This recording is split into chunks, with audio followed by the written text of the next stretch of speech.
വെറും 4000 കിലോമീറ്റർ ഓടിയത് കൊണ്ട് 1.5 ലക്ഷം രൂപയാണ് നിങ്ങൾക്ക് കുറച്ച് തരുന്നത്. ഏറ്റവും ലേറ്റസ്റ്റ് മോഡലിൽ ഇറങ്ങിയിട്ടുള്ള മാരുതിയുടെ ആൾട്ടോ K10 ആണ് നിങ്ങളെ പരിചയപ്പെടുന്നത്. സീറ്റ് കവർ പോലും പൊട്ടിയിട്ടില്ല. നിങ്ങൾ ഷോറൂമിൽ നിന്ന് എങ്ങനെയാണ് കൊണ്ടുപോകാം അതേപോലെ നിങ്ങൾക്ക് ഇവിടുന്ന് കൊണ്ടുപോകാം. അത്രയ്ക്കും പക്ക വണ്ടിയാണ്. റീപെയിന്റ് പോലും ഇതിൽ കയറിയിട്ടില്ല.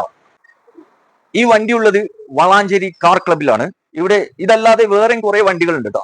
ഇവിടെ സ്വിഫ്റ്റ് കാർ ഉണ്ട്, വാഗനർ ഉണ്ട്, അതുപോലെ തന്നെ 7 സീറ്റർ ഇന്നോവ ഉണ്ട്, ക്രിസ്റ്റ ഉണ്ട്, ഒരുപാട് വണ്ടികളുണ്ട്. നിങ്ങൾ ഏതെങ്കിലും വണ്ടി നോക്കുകയാണെങ്കിൽ വീഡിയോയുടെ അടിയിൽ ലെഫ്റ്റ് സൈഡിലുള്ള പ്ലേ ബട്ടൺ ഒന്ന് ജസ്റ്റ് അമർത്തിയാൽ നമ്മൾ ഇവിടുത്തെ വലിയ വീഡിയോ ചെയ്തിട്ടുണ്ട്, അതിൽ നിങ്ങൾക്ക് കാണാൻ പറ്റും കേട്ടോ. അപ്പോൾ നമുക്ക് ഇതിന്റെ വിലയിലേക്ക് പോവാം. ഇത് മാക്സിമം ഈ വണ്ടി എടുത്ത ആൾക്ക് ഏകദേശം ഒരു 6.25 എക്സ്പെൻസ് വന്നിട്ടുണ്ട് ഷോറൂമിൽ. അതിന്റെ ബില്ല് കാര്യങ്ങളൊക്കെ ഉണ്ട് കേട്ടോ. 6.25 ബില്ല് ഉണ്ട്, വെറുതെ പറയുന്നതല്ല. കാരണം എന്താ വെച്ചാല് ഇതിന് എക്സ്ട്രാ ഫിറ്റിംഗ് കുറച്ച് കയറ്റിയിട്ടുണ്ട്. ഈ സ്കേർട്ടിങ്, അതുപോലെ തന്നെ റെയിൻ ഗാർഡ്, പിന്നെ സ്പോയിലർ, ഇങ്ങനെ ചില്ലറ എക്സ്ട്രാ കയറ്റിയിട്ടുണ്ട്. അപ്പോൾ മൊത്തത്തിൽ 6.25 ഇവർക്ക് എക്സ്പെൻസ് വന്നിട്ടുള്ളത്. ഇവര് ചോദിക്കുന്ന വില 4.75 ചോദിക്കുന്നത്. നിങ്ങൾക്ക് ആവശ്യമുണ്ടെങ്കിൽ ഇവിടെ വന്ന് നോക്കി ചെക്ക് ചെയ്തിട്ട് പറ്റുമെങ്കിൽ നോക്കിക്കാളി. വീഡിയോയിലെ നമ്പർ ഉണ്ട്, കൂടുതൽ ഡീറ്റെയിൽ അറിയാൻ അതിൽ വിളിച്ചാൽ മതി.